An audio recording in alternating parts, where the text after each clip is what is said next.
Nacional está começando. Recentemente, nos Jogos Olímpicos do Rio de Janeiro, a Corte Arbitral do Esporte rejeitou a participação de 68 nomes da delegação russa por causa de um esquema que alguns atletas fizeram junto com a agência antidoping da Rússia para os atletas não serem pegos com substâncias irregulares.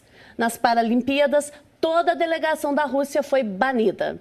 No Brasil, já tivemos casos de atletas pegos no antidoping, como César Cielo, Daiane dos Santos, Rebeca Guzmão, Anderson Silva, entre outros. O tema é relevante: uso de drogas proibidas para turbinar o corpo e a performance de esportistas e atletas de ponta.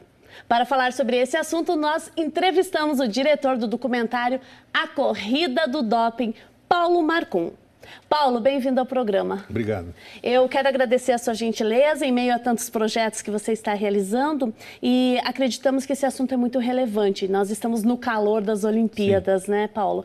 Como é que nasceu esse projeto? Então, isso foi, na verdade, eu estava num festival de documentários na França, onde eu fui levar um outro projeto, e um documentarista francês, o produtor desse documentarista, o documentarista chama-se Xavier Deleu, disse: olha, a gente está buscando uma equipe para fazer a parte brasileira de um documentário que está sendo filmado em várias partes do mundo sobre o doping. Você se interessa? Eu falei: olha, desde que eu possa fazer uma versão brasileira do filme francês, que possa mostrar a realidade específica nossa aqui, e já pensava justamente nos Jogos Olímpicos. Aí nós fizemos um acordo em que foi uma espécie de escambo, quer dizer, em troca desta produção do material que foi usado no filme francês e alemão, porque foi exibido na França e na Alemanha, a gente utilizou o material filmado em outros países para produzir esta versão, A Corrida do Doping. Aí foram um pouco mais de 6 meses de trabalho, desde a gente acertar as coisas e começar, para tentar mostrar um pouco desse panorama que é preocupante e que está no noticiário todo dia, né? O crescimento do uso de substâncias proibidas e, de outro lado, o aumento também da fiscalização sobre essa utilização nos mais variados esportes. É interessante, porque a Corrida do Doping foi lançada em julho, né? Isso, exatamente. Julho. É super recorrente com essa fase que o Brasil está vivendo de Olimpíadas e Paralimpíadas. Vocês, pelas informações que nós temos, tentaram entrevistar o Cielo, a Daiane dos Santos. Isso. Eles deram a entrevista para você? Não, você acha que ainda é um tabu esse assunto? É um absoluto tabu. A mesma dificuldade teve o Xavier em entrevistar muitos atletas no exterior. Aqui no Brasil, nós conseguimos ouvir 3 atletas que, de alguma forma, estiveram envolvidos ou em denúncias ou em comprovação de caso de doping. A Natália Pereira, do vôlei, o Pedro Solberg, do vôlei também, e o Alex Arseno, que é um ciclista que corria pelo interior de São Paulo. O Alex abandonou as pistas, escreveu uma carta de arrependimento e deixou o esporte depois de ter sido pego pela segunda vez. A Natália e o Pedro tiveram a acusação de uso de doping e esse processo acabou sendo revertido na constatação de que teria havido algum tipo de erro do laboratório. Há uma polêmica sobre isso, mas eles, de alguma maneira, saíram ilesos. César Cielo, a Mori Maggi, Daiane dos Santos, Anderson Silva, todos esses atletas, nós entramos em contato e eles se recusaram não só a dar entrevista, como a autorizar que a gente utilizasse imagens de arquivo dos episódios em que eles estiveram envolvidos, numa demonstração muito clara de quanto esse assunto é delicado. Claro, também não queriam ter o nome associado a um documentário que fala sobre doping.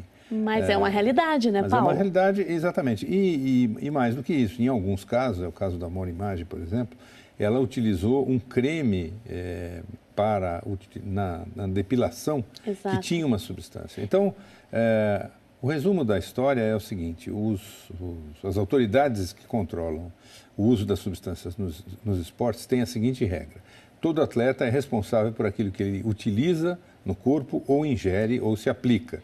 Com isso, você quer dizer o seguinte, né, Paulo? Só vamos reforçar para o nosso público.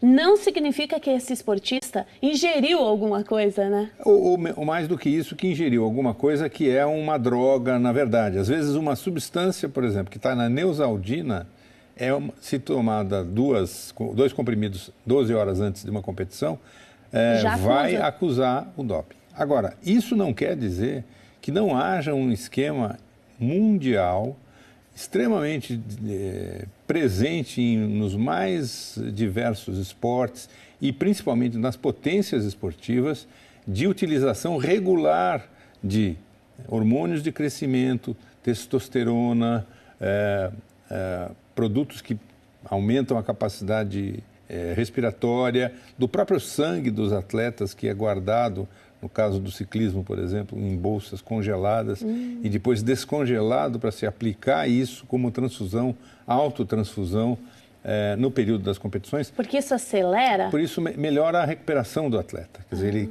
quando está cansado, as hemácias nossas diminuem lá. Eu não sou especialista no assunto, mas enfim, de alguma forma o sangue fica mais fraquinho. Aí, se você toma o seu próprio sangue de quando você está descansado, você se recupera mais rapidamente do que o concorrente. Como se fortalecesse mais seu organismo. Exatamente. Então, todas essas práticas são proibidas, muitas delas são altamente perniciosas à saúde, né? E elas configuram doping. Doping, dizem os especialistas, é tudo aquilo que oferece uma condição mais competitiva, mais bem-sucedida para um atleta do que para o outro.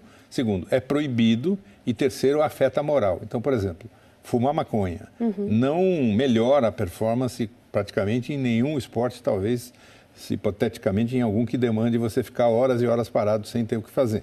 Não é o caso. E não é o caso, exato. Mas como é imoral, é proibido, né, é ilegal, é considerado doping. Álcool é doping e não melhora a performance. Não. Então não precisa ser apenas aquilo que melhora o desempenho dos atletas. Agora, o que aconteceu no caso da Rússia, o que aconteceu no Quênia, por exemplo, e o que se suspeita que tenha acontecido na Jamaica é o envolvimento das autoridades esportivas e governamentais no escamoteamento dos processos de controle do doping. Né? Porque é ilegal, sabiamente é ilegal, e tem autoridades por detrás. Por detrás que, digamos, no caso da Rússia, a acusação que se faz, e foi feita por um atleta, né? E pelo marido que era... A Yulia.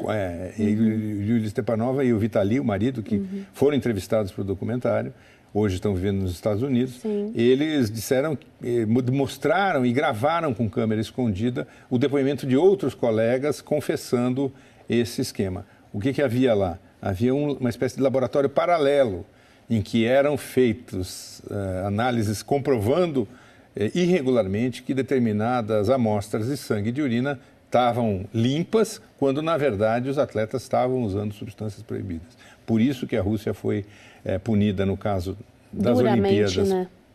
Todos os atletas do setor de atletismo e da Paralimpíada, de toda a delegação russa. E há uma discussão se isso foi correto, se não foi, se há uma perseguição política por trás disso, mas o fato é que a denúncia é muito grave, né? Que foi feita por esses dois atletas e depois comprovada por analistas independentes contratados pela Agência Mundial Antidoping. Olha, gente, eu tenho ainda um tempo nesse bloco, mas eu quero chamar um intervalo e você vai ficar agora com um trecho do documentário. Veja.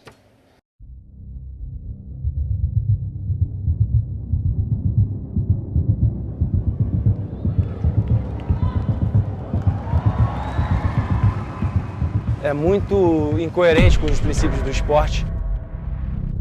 Io ho pagato 20.000 euro cash.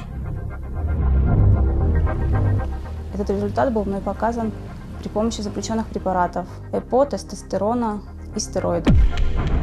A pessoa falasse assim, você vai quebrar o recorde do Bolt, você vai ser o melhor do mundo, você vai ficar no ápice por 10 anos. É uma coisa a se pensar.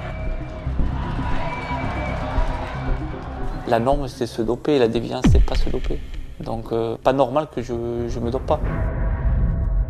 Você entra numa academia, você conversa com 2, 3 pessoas, você acha alguém que negocia. Es ist sehr traurig für mich, dass ich mich fragen muss, welche meiner Konkurrentinnen laufen sauber und welche nicht. Você ingerir uma coisa que não ilegal é igual a pessoa tá roubando, né?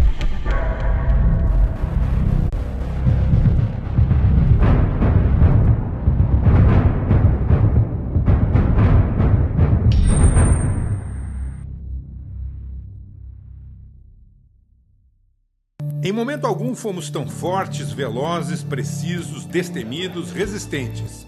Jamais praticamos tanto esporte. Nunca competimos tanto. Doping é uma série de métodos ou substâncias que aumentam performance, prejudicam a saúde ou são contra os valores do esporte.